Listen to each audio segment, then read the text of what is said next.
This is my student support system. Keep watching, keep learning. Okay, good afternoon. Community की आज की class में हम लास्ट जो टॉपिक छोड़ा था उसी के आगे कंटिन्यू करेंगे। उसमें हमने स्टडी किया था कि हम डिजीज़ को कैसे प्रिवेंट कर सकते हैं, ठीक है ना। आज का टॉपिक है लेवल्स ऑफ प्रिवेंशन। काफ़ी इंपॉर्टेंट है, कई बार एग्जाम में आया हुआ है कि जो प्रिवेंशन के लेवल हैं वो कितने हैं, ठीक है ना। लेवल 1, लेवल 2, लेवल 3, अलग अलग जगहों पे हम जाके प्रिवेंट कर सकते हैं डिजीज़ को, ठीक है। तो इसी को हम आज समझने वाले हैं।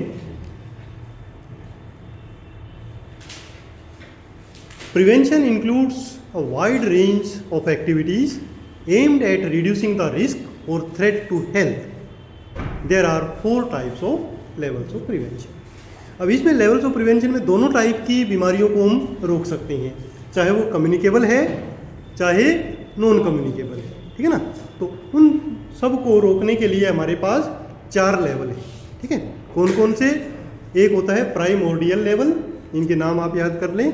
दूसरा प्राइमरी लेवल ऑफ प्रिवेंशन, तीसरा सेकेंडरी प्रिवेंशन और चौथा टर्शरी प्रिवेंशन, ठीक है ना। तो अब इन चारों के बारे में हम डिस्कस कर लेते हैं कि ये होते क्या है। सबसे पहले है प्राइमोर्डियल प्रिवेंशन, ठीक है ना। प्राइमोर्डियल मतलब पहले से भी पहले। वैसे प्राइमरी जो प्रिवेंशन है वो पुराने टाइम में प्राइमरी सेकेंडरी टर्शरी ही होते थे, बट अब हमने एक और इसमें ऐड किया है प्राइमोर्डियल प्रिवेंशन, जो प्राइमरी से भी पहले आएगा, ठीक है। होगा क्या है इसमें, इसको समझ लेते हैं कि जो प्राइमोर्डियल प्रिवेंशन है it is a new concept, ठीक है ना। प्रिवेंशन का एक ये नया कॉन्सेप्ट है, नया तरीका है। Mainly it is used for chronic communicable disease, chronic non communicable diseases, ठीक है ना। तो ये जब सी आपको दिख रहा है एक्चुअली एन होना चाहिए, है ना। तो जो प्राइमोर्डियल प्रिवेंशन है ये नया तरीका है और ये किन बीमारियों को रोकने के काम आता है? नॉर्मली जो लॉन्ग नॉन कम्युनिकेबल डिजीज है, जो लंबे समय से चली आती है। कोई एग्जांपल बताएंगे नॉन कम्युनिकेबल डिजीज का? नॉन कम्युनिकेबल कैंसर हुआ, हार्ट डिजीज हुई, ये नॉन कम्युनिकेबल डिजीज है, लंबी चलती है ना। तो इनको रोकने के लिए हम इस प्रिवेंशन का तरीके का यूज करते हैं। अब आता है कि इसमें होता क्या है कि primordial prevention is defined as prevention of development of risk factor, ठीक है। किसका प्रिवेंशन करना है? कि बीमारी का जो रिस्क फैक्टर है उसको भी ना होने दिया जाए, ठीक है। एक तो बीमारी हुई, और बीमारी किससे हुई? उसके कारण से, और वो कारण भी ना पैदा होने दिया जाए, उसको हम कहेंगे प्राइमोर्डियल प्रिवेंशन, ठीक है। फॉर एग्जांपल अब इसको हम समझ लेते हैं। ओबेसिटी और स्मोकिंग जो है, मोटापा और धूम्रपान, ये किसका पॉजिटिव फैक्टर है या रिस्क फैक्टर है? हार्ट डिजीज का या ट्यूमर का भी, है ना। तो अब हमें क्या करना है? हार्ट डिजीज या ट्यूमर को रोकने की तरफ नहीं जाना, हमें इसी को रोक देना है, ठीक है। कैसे रोकेंगे? कि ओबेसिटी ना हो, इसके लिए हेल्दी डाइट बताई जाए लोगों को बचपन से ही, और धूम्रपान ना करे इसके लिए उसको हम समझाएं, ठीक है ना। एक स्वस्थ जीवन जीने के लिए लाइफस्टाइल मॉडिफाई करवाएं, तो ये क्या हो जाएगा? रिस्क फैक्टर को भी कम कर देगा, ठीक है ना। तो ये इस टाइप का जो प्रिवेंशन होगा वो प्राइमरी प्रिवेंशन होगा, ठीक है ना। तो रोकने से भी पहले की रोकथाम है ना। बीमारी तो बाद में आएगी, उससे पहले जो इसके कारक हैं उन्हीं को ही हम खत्म करने की कोशिश कर रहे हैं, ठीक है। तो इस टाइप का जो प्रिवेंशन होगा वो क्या कहलाएगा? Primordial prevention, okay. अच्छा, इसके अंदर हम क्या क्या कर सकते हैं? इंटरवेंशंस क्या क्या होंगे? इंटरवेंशन मतलब क्या क्या साधन है हमारे पास, है ना। तो पहला है कि to prevent the development of risk factor, this intervention are known as primordial prevention. तो ये जो तरीके होंगे उनको हम प्राइमोर्डियल प्रिवेंशन कहेंगे। इसमें आता है मेनली हेल्थ एजुकेशन।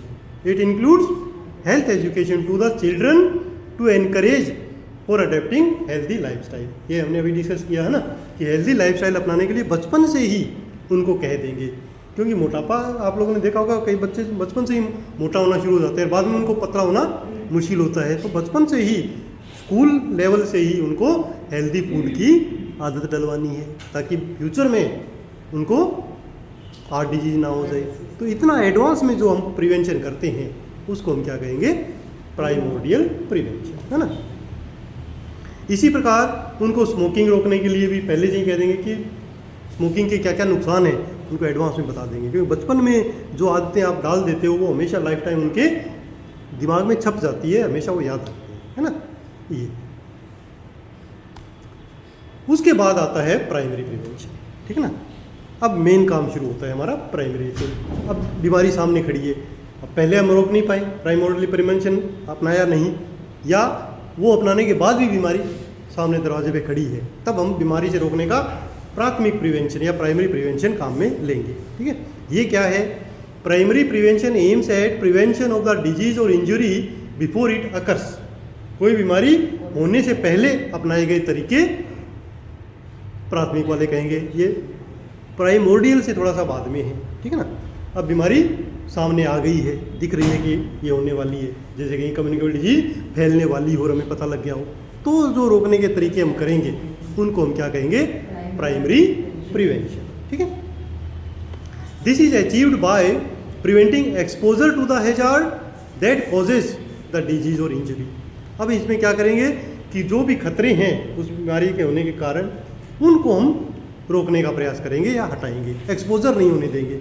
जैसे मान लो हमारे एग्जांपल ले लेते हैं, हॉस्पिटल में कोई मरीज है कम्युनिकेबल डिजीज़ का, ठीक है, उसको हेल्दी लोगों से मिलने के लिए रोक दें तो वो एक्सपोजर नहीं होगा और वो बीमार नहीं होंगे, ठीक है ना। तो जो हम कोविड के दौरान जो हमने तरीके अपनाए थे वो सारे कौन से थे, प्राइमरी प्रिवेंशन थे, क्योंकि बीमारी बिल्कुल सामने थी, तो उसको रोकने के लिए मास्क पहनना, ग्लव्स पहनने, वो सारे तरीके हमारे प्राइमरी लेवल के प्रिवेंशन के आ जाएंगे। तो बीमारी होने से जस्ट पहले क्या क्या हम अपना सकते हैं ना। और क्या कर सकते हैं, अल्टरिंग द अनहेल्दी और unsafe behaviour that can cause disease और इंजरी। जो अनसेफ बिहेवियर है उसको रोक सकते हैं, ठीक है ना, डायरेक्टली हमें रोकना पड़ेगा। जैसे आप लोगों ने ड्यूरिंग इसमें देखा था कि जब हम HIV का बहुत ज़्यादा जोर था तो उस समय हर जगह हेल्थ एजुकेशन ये चलती थी कि सेफ सेक्स होना चाहिए, सेफ ब्लड होना चाहिए, है ना। तो सेफ बिहेवियर आप रखोगे तो उस बीमारी से बच सकते हो, ठीक है ना। तो ये तरीके हमने प्राइमरी प्रिवेंशन में काम में आएंगे। इसी प्रकार एक तरीका और है कि increasing the resistance to the disease and injury, कि वो जो बीमारी आ रही है सामने उससे हम इम्यूनिटी हम अपनी बढ़ा लें, रेजिस्टेंस बढ़ा लें। तो वो कैसे बढ़ाएंगे, रेजिस्टेंस कैसे बढ़ा सकते हैं, एक तो हेल्दी डाइट, विटामिन C वगैरह लेने का उस समय कहते थे ना बहुत ज़्यादा, प्लस इंजेक्शन, वैक्सीन, है ना, वैक्सीन लगवा सकती है। Primary prevention is achieved by the measures designated to promote the general health. जिसे हम जनरल हेल्थ को प्रमोट करने के लिए बताते हैं कि अच्छा हेल्दी खाना खाएं, प्रोटेक्टिव मेजर्स यूज करें, जिसमें ये मास्क, ग्लव्स, ठीक है, सेक्स, कॉन्डम वगैरह, ये प्रोटेक्टिव मेथड्स यूज हो गए, है ना। अगर रेस्पिरेटरी डिजीज है तो मास्क लगा लिया, सेक्सुअल डिजीज है तो कॉन्डम वगैरह का यूज़ कर लिया, ब्लड बोर्न डिजीज है तो सेफ ब्लड ले लिया, फूड बोर्न डिजीज है तो फूड को अच्छी तरह उबाल के खा लिया, ये तरीके हो गए, है ना। तो इसके लिए क्या करेंगे, हेल्थ एजुकेशन देंगे लोगों को, लोगों में अवेयरनेस फैलाएंगे, ठीक है, और हैंड हाइजीन, रेस्पिरेटरी हाइजीन, ये तरीके बताएंगे लोगों को, है ना, कि बीमारी ना। अच्छा, another important intervention for primary prevention is vaccination. इसके अलावा और तरीका क्या हो सकता है, वैक्सीनेशन का, कि सबको मास लेवल पे वैक्सीन दे दो तो उससे उनकी इम्यूनिटी बढ़ जाएगी, है ना, तो बीमारी प्रिवेंट हो जाएगी। तो वैक्सीनेशन भी कौन सी कैटेगरी में आएगा, प्राइमरी के अंदर आ जाएगा, है ना। Direct health education, safe methods, वो सारे प्राइमरी के अंदर आ जाएंगे, है ना। अच्छा, इसका एग्जांपल भी अपन दे देंगे। अगर मान लो ट्यूबरकुलोसिस को हमें प्रिवेंट करना है तो BCG का वैक्सीन लगा दिया, कोविड को प्रिवेंट करना है तो कोविड से बचाने का लगा दिया, है ना, मीजल्स को रोकना है तो मीजल्स का एक अभियान चला के रोक दिया, है ना। इस प्रकार हम बीमारियों को रोक सकते हैं। The concept of primary prevention is now being applied to the prevention of chronic disease such as coronary heart disease, hypertension, cancer etcetera. अब ये जो प्राइमरी प्रिवेंशन है ये कम्युनिकेबल के लिए भी काम आता है और नॉन कम्युनिकेबल के लिए भी काम आता है ना। नॉन कम्युनिकेबल के लिए भी हम जो रिस्क फैक्टर बन गई है उसको उससे आगे रोग को प्रिवेंट करने की कोशिश करेंगे, है ना। हार्ट डिजीज़ के लिए भी इनको भी कर सकते हैं। जैसे मान लो अब बचपन में हम नहीं रोक पाए, ओबेसिटी वगैरह हो गई, अब वो ले रहा है, स्मोकिंग कर रहा है, अब क्या करें, अब हम प्राइमरी प्रिवेंशन कर सकते हैं। तो उसमें क्या करेंगे कि उसको या तो छोड़ने के लिए कहेंगे, और या फिर एक साधन है कि बीपी मॉनिटरिंग कर ले भैया, लगातार बीपी पे नज़र रख, अगर बढ़ने लग जाए तो ट्रीटमेंट शुरू कर देना, है ना। ये काम कर सकते हैं, तो प्राइमरी लेवल का हम काम कर सकते हैं, ठीक है ना। इनसे हम बीमारी को बचा लेंगे दूसरे लेवल पे ना। पहला प्राइमोर्डियल था, फिर हमने कोशिश करके प्राइमरी तक आ गए, तो हम जो भी वैक्सीन्स वगैरह हैं वो लगा के इम्यूनिटी बढ़ा के हमने प्राइमरी प्रिवेंशन कर दी। अब और आगे चलें, इतने पर भी अगर कोई बीमारी नहीं रुक पाई और फैलनी शुरू हो गई तो क्या करेंगे, तो हम करेंगे सेकेंडरी प्रिवेंशन, नेक्स्ट लेवल पे, है ना। उसमें क्या होता है, secondary prevention can be defined as interventions which control the progress of disease and prevent complication. अब इसमें अब बीमारी हो गई है तो हम क्या करेंगे कि बीमारी का प्रोग्रेस रोकने की कोशिश करेंगे कि अगर माइल्ड डिजीज है तो मॉडरेट ना हो पाए, मॉडरेट है तो वो सीवियर ना हो पाए, और सीवियर भी हो जाए तो कम से कम कॉम्प्लिकेशंस ना हो, ठीक है, बीमारी कॉम्प्लिकेशंस ना हो, उसके लिए प्रयास करेंगे। और 2 लोगों में है तो वो 4 में ना फैले, 4 में है तो वो 8 में ना फैले, ये कोशिश करेंगे, है ना। तो इस टाइप की जो कोशिश होगी हमारी, उसको हम क्या कहेंगे, सेकेंडरी प्रिवेंशन, है ना। तो इसके लिए हम क्या करेंगे, 2 तरीके में यूज़ हम करते हैं, early diagnosis and prompt treatment. तो जैसे ये पता लगे कि बीमारी फैल रही है, जल्दी से जल्दी स्क्रीनिंग करके और जल्दी से जल्दी डायग्नोसिस कर लें कि 10 लोग अब हैं तो 10 का डायग्नोसिस हो गया, और अर्ली ट्रीटमेंट, उनका फास्ट जल्दी ट्रीटमेंट शुरू कर दें ताकि एक्सपोजर कम से कम हो और बीमारी आगे नहीं फैले, और जिनमें हो गई है उनमें भी कॉम्प्लिकेशंस ना हो, जल्दी जल्दी वो ठीक हो जाए, आईसीयू तक ना जाए, ठीक है ना। इस टाइप के हमें प्रयास करने पड़ेंगे। इससे क्या होगा, number of cases and carrier कम कर पाएंगे, ठीक है ना। अगर केस हमने नहीं रोके तो हो सकता है बीच में कुछ कैरियर बन जाए, ठीक है ना, ज़्यादा नुकसान हो जाएगा। तो जल्दी से जल्दी हम ये सेकेंडरी प्रिवेंशन अप्लाई कर देंगे ताकि जो डिजीज़ है वो ट्रांसमिशन उसका कम से कम हो जाए, okay. In secondary prevention we try to restore the health as early as possible by the treatment, कि जिस भी रोगों पेशेंट हमारे पास आ गया है उसको जल्दी से जल्दी ठीक करने की कोशिश करते हैं ताकि वो समाज में जाके अपना नॉर्मल रूटीन लाइफ कर सके और लोगों को बीमार ना बनाए, है ना। इससे हम कम्युनिटी को प्रोटेक्ट कर पाएंगे। अच्छा, secondary prevention need clinical medication for hospitalization and proper care during the treatment. अब इस लेवल में हमें हॉस्पिटल की ज़रूरत पड़ती है ना, कि अगर मान लो हॉस्पिटल में रहेगा, जल्दी उसका प्रॉपर ट्रीटमेंट होगा, आगे वो फैलाएगा नहीं, नर्सिंग केयर बेटर हो और ट्रीटमेंट उसका जल्दी जल्दी, और ट्रीटमेंट के दौरान भी उसको केयर हम देंगे। तो ये जो हॉस्पिटल वाली जो केयर चल रही होती है बेस्ट पॉसिबल, वो भी एक प्रकार का प्रिवेंशन है, पर उसका लेवल कौन सा होता है, सेकेंडरी, ओके। ये भी क्लियर हो गया। अब हम आगे चलते हैं। Secondary prevention is important, secondary prevention भी इम्पोर्टेंट है, प्रिवेंशन हर जगह इम्पोर्टेंट है। यहाँ क्यों इम्पोर्टेंट है, क्योंकि इससे हम मरीज को तो ठीक कर ही कर रहे हैं, बट वो और लोगों को ना फैलाए, बीमारी महामारी ना बने, उसका प्रयास हमारा उस समय चल रहा होता है ना। ट्रांसमिशन को हम रोक रहे होते हैं। अब इसका कुछ ड्रॉबैक भी है, इसके कुछ नुकसान है। क्या नुकसान है कि the drawback of secondary prevention is that patient has already been subject to mental tension, physical pain and community to loss of the productivity. अब प्राइमरी और प्राइमोर्डियल प्रिवेंशन में तो हम बीमारी होने से पहले प्रयास कर रहे थे तो सब कुछ ठीक था। अब यहाँ पर हम प्रयास तो कर रहे हैं, बट जो लॉस होना था वो तो हो गया, मरीज बीमार होना था वो हो गया, उसको पेन जो होना है वो हो गया, है ना। तो कुछ ना कुछ इसमें थोड़ी सी कमी है। तो सबसे अच्छा कौन सा हुआ, प्राइमोर्डियल वाला, उसके बाद वो नहीं अपना पाए तो प्राइमरी वाला, और ये उससे भी कम लेवल का, बट प्रयास नहीं छोड़ना है, ठीक है ना। यहाँ भी हमें प्रिवेंशन के प्रयास करते रहने, बट इसका थोड़ा सा फायदा कम है, ठीक है। उसके बाद आता है टर्शरी प्रिवेंशन। अब सब कुछ हो गया, बीमार भी आ गया, हॉस्पिटल में भी आ गया, सेकेंडरी प्रयास हमारे फेल हो गए, अब क्या करें।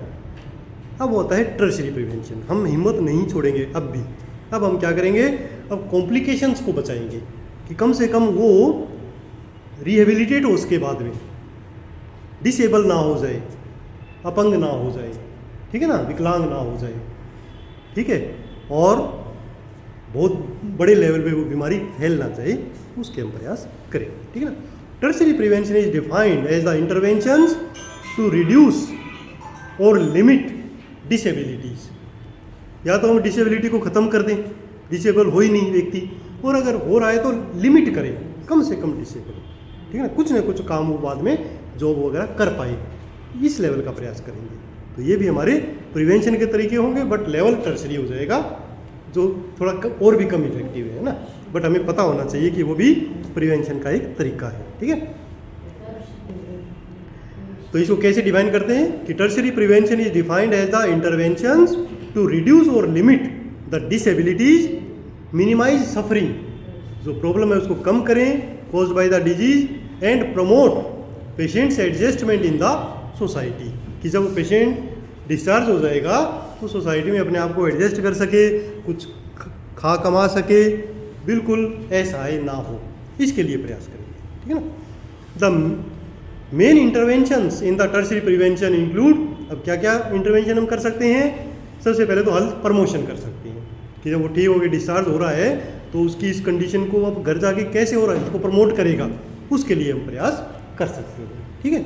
और क्या कर सकते हैं, डिसेबिलिटी लिमिटेशन, कि अगर वो डिसेबल हो गया है तो उसकी कुछ प्रोस्थेसिस वगैरह लगा के कुछ अपने आप को काम कर सके, कोई व्हील चेयर प्रोवाइड करवा दी किसी संस्था से बात करके, कोई उसके जो कृत्रिम अंग वगैरह लगाते हैं वो लगवा दिए, ऐसे करके उसको कुछ रिहेबिलिटेशन करवा दिया जाए सोसाइटी में, है ना, तो ऐसा प्रयास हम करेंगे।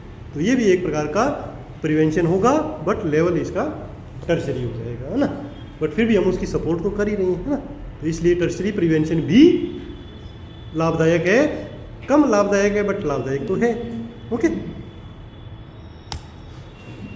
Tertiary prevention is achieved by health education. इसको हम कैसे अचीव करते हैं, सबसे पहले जब डिस्चार्ज हो रहा होता है या सोसाइटी में जा रहा होता है तो हेल्थ एजुकेशन अच्छी तरह उसको विल पावर मजबूत करके भेजो कि अब आप ऐसा नहीं कि कुछ नहीं कर सकते, कुछ तो कर सकते हो, जो भी आपकी अब एबिलिटीज़ हैं उसके बेस पे आप कोई काम कर सकते हो। जैसे मान लो किसी का हाथ खराब हो गया तो पैर से कोई चलाने वाली मशीन उसको मिल जाए और उसमें जॉब कर ले, पैर खराब है तो बैठ के व्हील चेयर पे कोई काम कर ले, काम सिखवा दिया, सिलाई सिखवा दी। तो इस प्रकार जो सोशल वर्कर हैं वो भी हमारे हेल्थ में काफ़ी काम आते हैं, उनकी हेल्प लेके, जो NGOs वगैरह हैं उनकी हेल्प लेके हम उनको सोसाइटी में रिहेबिलिटेट करवा सकते हैं, ठीक है ना।